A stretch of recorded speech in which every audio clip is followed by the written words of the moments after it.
Good day, ma'am. My name is Danica Amolat from Bshm 2A, and I am here to report about the Chapter 10 of the Organizational Management, which is the Organization for Sales and Advertising. We have here the first slide. Why sales are important. Sales are said to be the lifeblood of a business. Certainly, without sales, which means order a company could not continue in a business very long.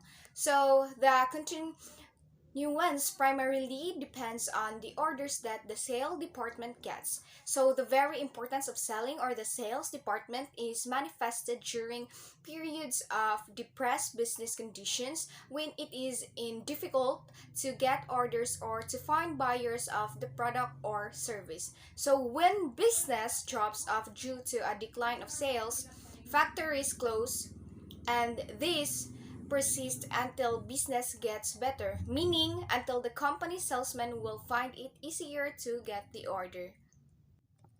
Moving on to the next slide, we have here the marketing function. So marketing function in the marketing of industrial, commercial, and consumer goods, certain inescapable task must be performed. So marketing has been defined as the business activities involves in the flow of goods and services from the point of production to the point of consumption. So it is also a part of the function of marketing to take the goods from the producers and to perform the necessary functions to make them available to the consumer when he wants them or where he wants them and in the quantities he wants them. So marketing also develops a demand for goods and then find the goods which will satisfy the demand.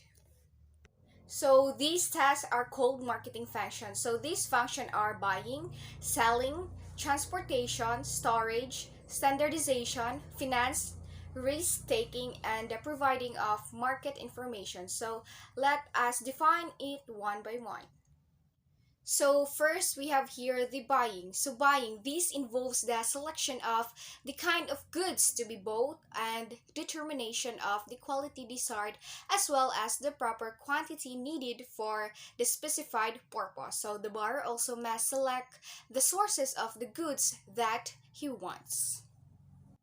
Next is we have here the second one, which is the selling.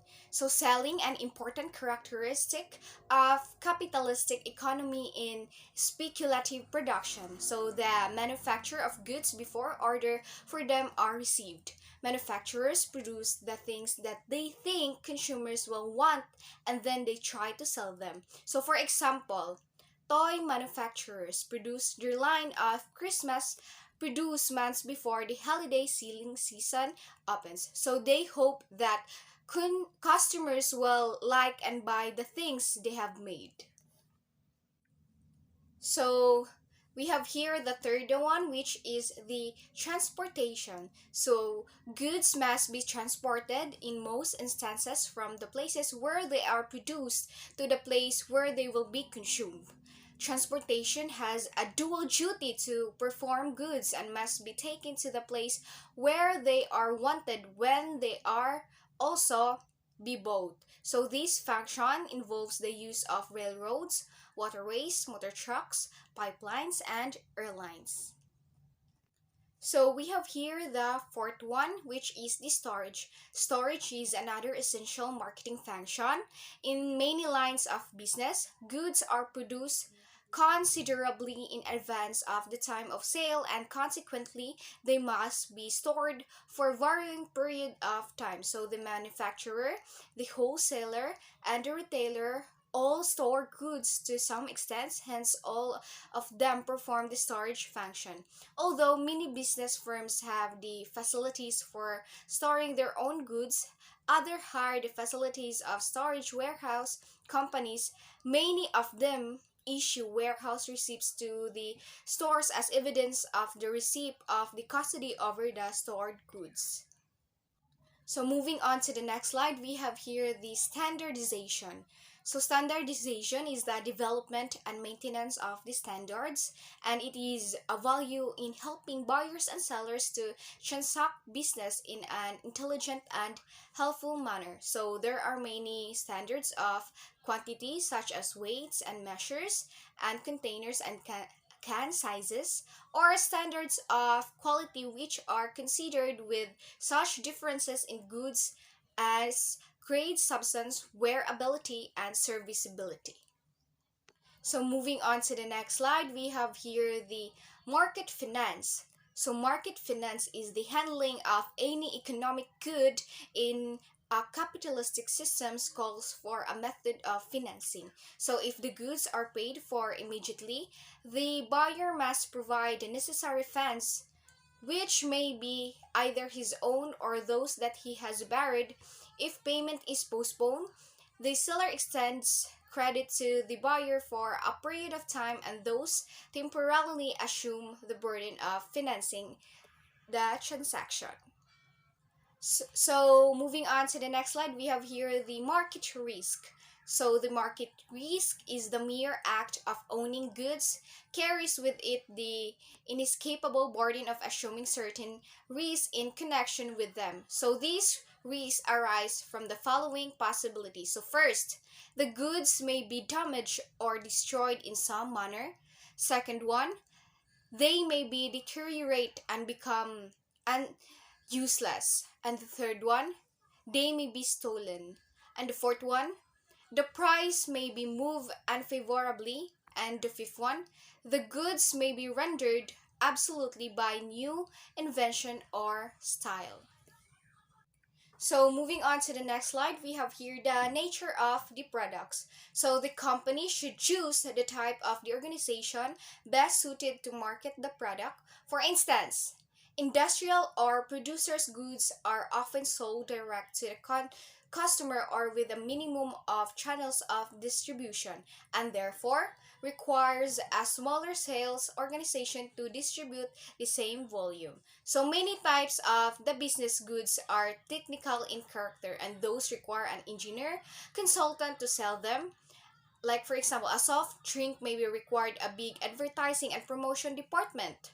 And a highly styled item such as women's ready-to-wear garments usually calls for the selection of the only one or a few distributors in the community, while the sales policy for a brand commodity is formulated to be secure wide distribution.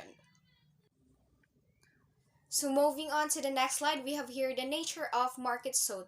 So the nature of the market sold influences the type of sales organization somewhat in the same manner as does the nature of the product. So the market for consumers goods is a broad one, and the market for producers goods is more restricted. Therefore, a manufacturer who would sell his product in both markets would likely adjust his sales force on a functional basis to meet the various conditions that might arise. So moving on to the next slide, we have here the marketing plan. So the plan of the marketing is often governed by the nature of the product as well as by the market desired. And although they are not the only basis of selecting a particular plan, so the manufacturer, for instance, may sell the woman's silk hosiery he produces through any or a combination of the following methods. So first, direct to the consumer either through personal selling or mail order. And the second, through wholesalers or retailers to the consumer. And the third one, through selling agents. And the fourth one, through company branches to the retailers. And the last one, we have the any combination of the foregoing. Moving on to the next slide, we have here the customs and traditions. So the custom or tradition is influential in determining the channel to be used for marketing the product, and the particular channels such as certain types of sale organization.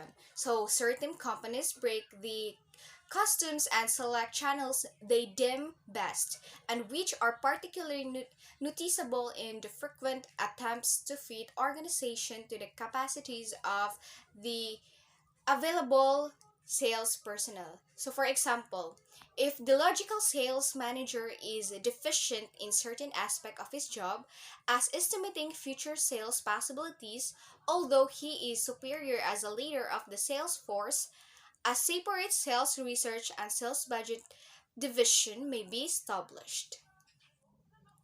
Moving on to the next slide, we have here the size of the company.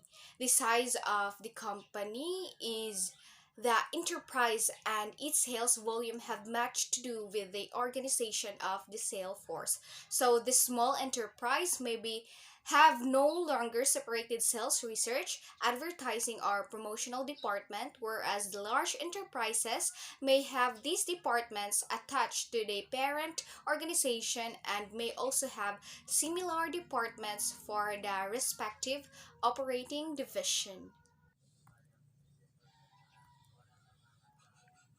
Moving on to the next slide, we have here the philosophy of the management. So these factors may likewise influence the sale organization structure. So one company, for instance, may be inclined to believe in highly centralized with all major decisions in relation to credits, advertising, and so forth confined in the home office.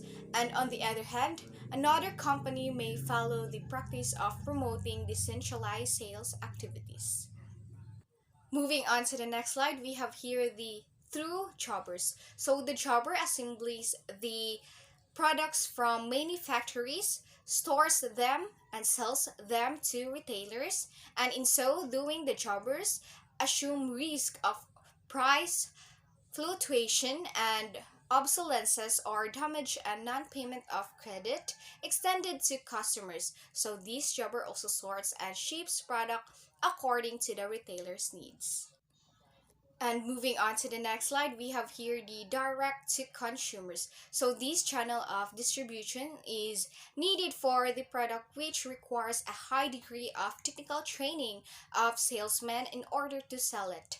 And when services must be rendered in connection with the product after it is sold. So for example, that this method is employed by the manufacturer of the office equipment such as typewriters, adding machines, and others. So the salesman of which must have the ability to operate them in order to be able to sell and to provide repairs and reconditioning after the sale. Otherwise, the customer may be dissatisfied. Moving on to the next slide, we have here the direct to retailer. So direct distribution by the manufacturer to the retailers has some distinct advantages which may be as follows. So first, the manufacturer is able to ascertain better cost consumers desire through first-hand contact with the first point of sales, which is the retailer. And the second, the manufacturer exercises more control over the final sale of his goods if he has direct contact with the retailer, and he builds his own personal relationship and goodwill and has better opportunity to influence retail prices, display, and other factors that affect the popularity of his product with the customer or consumer. Moving on to the next slide, we have here the market research. So the study of the markets is the another job for sales research. So markets may be actual or potential. An actual market is one in which there is an existing demand which may or may not be supplied at the present time. In any case, the demand is there. So a potential market is one which the demand does not merely exist, considering demand as an expressed desire and not merely as an unexpressed need. So there are five directions that may be taken to meet competition, and any one or all of which may be necessary as may be determined by the market studies of the research department. So these directions or factors are price, quality, service, terms, and product. So let us define it one by one. So moving on to the next slide, we have here the price. Price, its importance. Commonly, price is the expression of the market value, and it is the amount of money that will purchase the goods or services and which an article can command in exchange. So the customer's price is the amount of the money he must pay for the goods or services. So the producer price, the amount of the money he receives for the product. So price is important to the consumer because the amount of funds at his command must be distributed among the various goods and services he requires or he desires. Moving on to the next slide, we have here what is quality. So, quality is considered more important than price, especially when buying to specification. So, the term quality, however, has been rather misused. The term quality goods does not mean what many consumers think it means, for quality exists in different levels. Moving on to the next slide, we have here the relation of quality, price, and service. So, quality and price are powerful factors in meeting competition, but they must supplement each other to be wholly effective. And it is difficult to convince satisfied customers that a competing product is as good as the established one. So, a lower price may create suspicion of a lower quality. A new manufacturer or producer employs other methods in breaking into an established market and one effective method in rendering superior service. Next is we have here terms. Terms is the fourth factor considered in competition, though it is not so important as price, quality, and service. So, terms refer to the time allowed to customers for paying bills and includes also cash and trade discounts. So, a cash discount, for instance, is an deduction, usually from 2% to 10% granted for paying bills within a given time, and which varies from 10 to 90 days or more. So depending on the industry. So trade discount is the deduction allowed to the trade by a manufacturer to a wholesaler or a retailer or another wholesaler, and it is a simple way of adjusting price. And we have here the last slide, which is the advertising. So, advertising is defined as any paid form of non personal presentation and promotion of ideas, goods, or services by an identified sponsor. So, this definition involves four key elements. So, first we have paid form, second is non personal presentation, third is ideas and services as well as goods, and the fourth one is an identified sponsor. So advertising is an integral factor in modern merchandising, and its motive is to create demand for a particular product or service. Advertising specifically strives to present the item advertised in a favorable light. For instance, advertising carried by the trade association seeks to foster the demand for the product of the industry represented by the association. And advertising is attributed to have certain specific purposes, and the primary purpose is to bring the company and its product quickly and favorably to the attention of the consumers who may not be reached by the salesman in a reasonable short time. And the secondary purpose is to pave the way of salesmen, and the third purpose is to create goodwill towards the company.